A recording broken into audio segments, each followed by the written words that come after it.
Darrin Scott back with you here at the Crossroads of Jazz. Thank you very much for joining us down the dial here at your Siena College radio station. We're WVCR 88.3. Please let us know that you're out there at WVCR.com. I mentioned in the first hour, we have him by, when you mention him ahead of time, you hope that you're going to follow through with it. I mentioned him in the first hour. He is here with us by phone. We have the pleasure of speaking with Amir ElSaffar, and we're talking about his Rivers of Sound Orchestra. You're coming to the Troy Savings Bank Music Hall. How are you, sir? I'm doing great. How are you this evening? We're talking about the Troy Savings Bank Music Hall. It's going to be Wednesday night, 7:30. It's a very special room. The acoustics are spectacular. I mean, right off the rip. Have you ever been to upstate New York before? I've been all over upstate New York, but I've never been to the Troy Savings Bank Music Hall, so this will be a first time for me. A lot of very legendary musicians, including hopefully yourself, have played in that venue. It's a very fabulous space. I'm aware of the legacy, and I've been reading about it and looking at the photographs, and I can't wait to hear our sound in that hall. It just looks absolutely gorgeous, and I can only imagine how the acoustic will be with our orchestra. Well, we're very excited, so let's get right into it. This is not, again, I say this very politely, and I've been here with the Jazz Show for a while. I've listened to a lot of jazz music over the years. When we were contacted by our very good friend, shout out to Ryan Murray, who's working with the Troy Music Hall, and had brought you to our attention. And I was very happy to support any form of jazz. But when he said Arabic and jazz, don't think I've ever heard those words together. So to the novice listener and the person that's quite interested, tell us more about what you're going to be performing for us and maybe a little bit about how you kind of got started into it. Sure. Well, the blend of this music is very much a reflection of my own personal blend and my own background and musical history. So my father's from Iraq and my mother is American. She's 12th generation. Her family came to the Americas in the just after the Mayflower. So we're talking about 1600s. But basically my family is mixed. My upbringing was, we ate Iraqi food, we had American food, went to obviously schools where we only spoke English, and actually it's the only language I knew how to speak until my early 20s when I started learning Arabic. In particular, it was because I was in pursuit of knowledge of the ancient traditions from the Middle East, in particular my father's homeland, Iraq, and Baghdad, his home city, which has literally thousands of years of musical history that still have elements today that harken back to, ancient Mesopotamia, as well as various eras of history where Baghdad was once, the most glorious city in the world. So musically, a lot of what I've been, I'm actually classically trained as a trumpet player. I learned with members of the Chicago Symphony when I was growing up through my college years. Meanwhile, I was also playing gigs in the Chicago area with Barrett Deems, who was Louis Armstrong's drummer in the 1950s, and with a lot of these guys that they were at the end of their lives, like in their 70s and 80s, but they had been on the Chicago and international jazz scenes for decades. So I had a chance to train with them. So basically, by the time I finished my education in Chicago, I moved to New York, and that's when I started to explore other ways of combining my jazz and classical background with new and kind of unknown musical traditions, and that set me on a 10-year trajectory where I went to Iraq and then traveled throughout the Middle East and had various teachers that imparted this millennia-old Iraqi and music from the whole region, but particularly the music from Iraq, imparted that tradition to me. I extremely politely chuckle when I think about those of us here in the United States. We're like, oh, jazz music's very old. It's been around since like the 1900s or maybe 1920. But, you're right. When you're talking about the music from your other side of the family, you're talking about a heritage that goes back millennia, to some of the most basic musical forms that there are even available in the world of music. That is extremely interesting. I also found it very interesting that on your mother's side of the family, she actually predates jazz music here in the United States, right? So her family and her heritage, if you would, historically through the years, predated even jazz music. Let me ask you this: being in a, it must have been a fairly exciting, maybe even a little nervous, is a polite word, working with such a diverse sides of history on both sides of your family. But let's take it to music. What was in the world of the American jazz that you heard that turned you on, and when was that? When were you young enough to hear your first? We'll call it jazz. I'm assuming it was a record. It probably wasn't. Might have been an MP3. But what was it that set you on a path? It must have been you heard something and you're like, click. It happened in stages, but if I want to go back to my very earliest sonic memory, so my father came from Iraq in the 1950s. He was a physics professor, and he was educated in the United Kingdom, and then went back to Iraq for a while, and then eventually met my mother and settled in the United States. And the music that really spoke to him in his new homeland of, Chicago area, was jazz music. And in fact, he'd been a fan of jazz and big band music even when he was in Iraq, and attended the Duke Ellington Orchestra's historic, the State Department tour. One of the stops was in Baghdad, and my father was at that concert. And so when he came to the States, a lot of the music that he was checking out and the albums that he was buying were jazz and blues and other related forms. So the first sound that I recall was actually Louis Armstrong's trumpet on Summertime, and that classic recording of Porgy and Bess that he and Ella Fitzgerald did together. And I just remember, it's a kind of a pre-verbal memory of this trumpet that felt like a beam of light that was breaking through the sky. And this is an image that I had really at that age, and it stuck with me. And I think that sound stuck with me, influenced me in my musical development for the rest of my life. But the next, and probably more important in terms of my musical development, the next moment was hearing Miles Davis' Kind of Blue when I was around 14.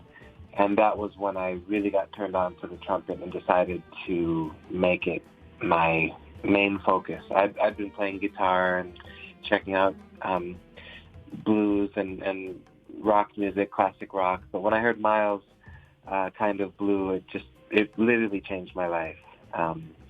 So it's kind of Armstrong and Miles. I think that's in some ways fairly common. But yeah, their sounds. Yeah, I remember hearing early Miles when I was a kid, and Brubeck and some of the other stuff that when I was younger, we had mentioned before when we were getting warmed up here, I was really kind of into George Benson, and when he was younger doing stuff with Brother John McDuff.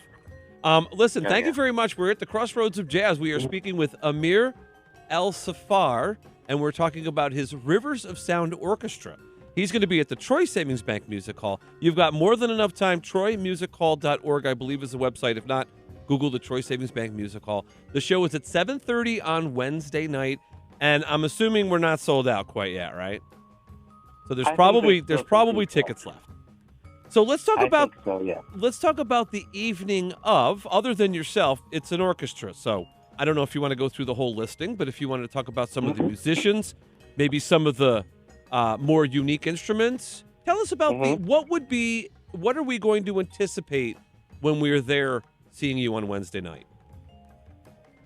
So, very good question, and I'll give you the truncated answer because I can speak about the musicians for days. But Rivers of Sound is a 17-piece orchestra, and they're all the musicians in the group are musicians who I've encountered throughout my musical life.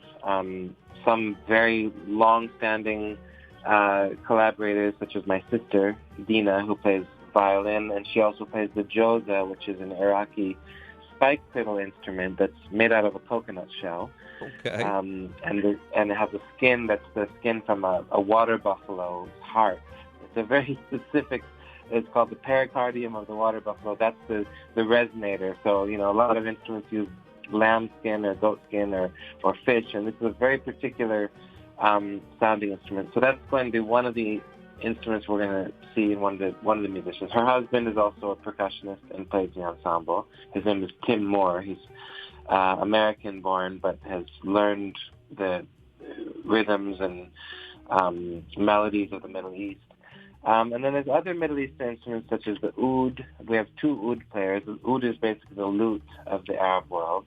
And then the buzuk, which is a long-necked, kind of twangier sounding steel string instrument, also from the Arab world and Turkey and that region.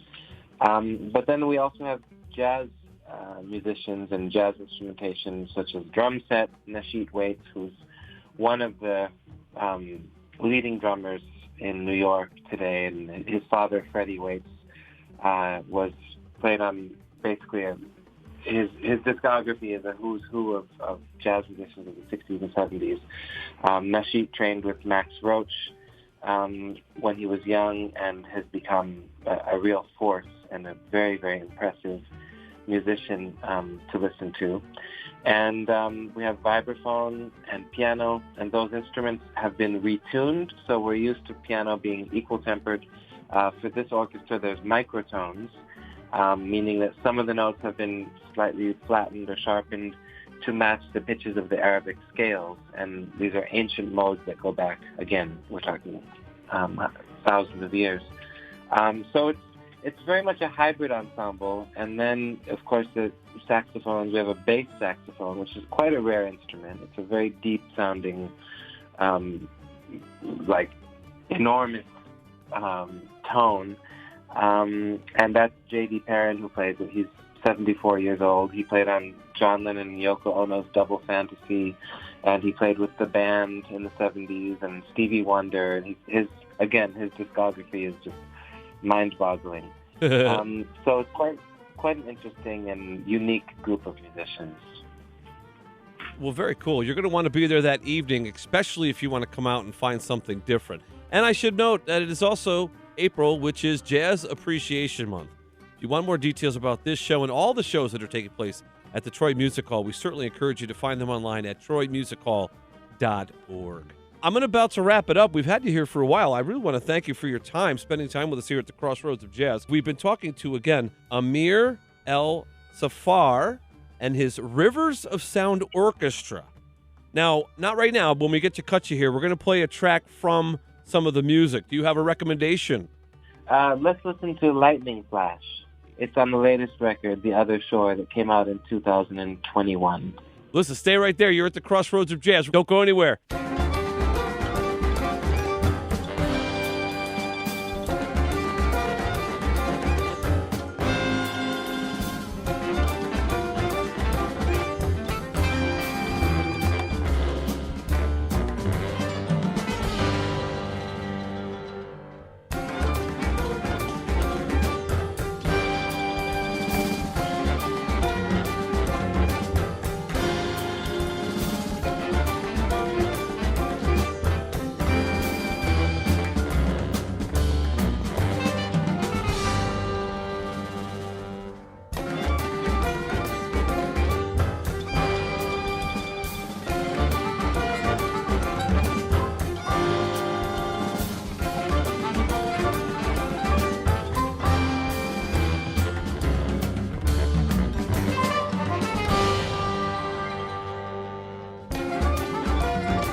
Darrin Scott back with you at the Crossroads of Jazz. The name of the track is Lightning Flash.